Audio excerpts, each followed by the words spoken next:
Dalam rangka memperingati Hari Anti Korupsi Internasional dengan tema Bersama Melawan Korupsi Mewujudkan Indonesia Maju, Kejaksaan Negeri Aceh Tenggara melaksanakan upacara Senin 9 Desember 2019. Upacara dimulai pukul 8.30 waktu Indonesia bagian Barat sampai dengan selesai. Upacara dilaksanakan di lapangan kantor Kejaksaan Negeri Aceh Tenggara. Para peserta upacara perwakilan duta pelajar dan mahasiswa. Upacara berjalan dengan baik dalam rangka memperingati Hari Anti Korupsi. Kejaksaan Negeri Aceh Tenggara juga membagikan baju kaos dan stiker kepada masyarakat Aceh Tenggara. Kutacane, Aceh Tenggara, tim TV Agara melaporkan. Kita dimulai tadi pagi sudah kita laksanakan ada upacara memperingati Hari Anti Korupsi Sedunia.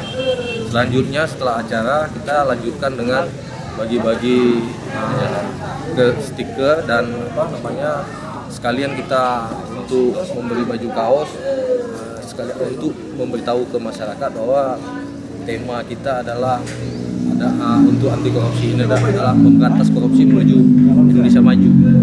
Jadi itu dia untuk kegiatan hari ini.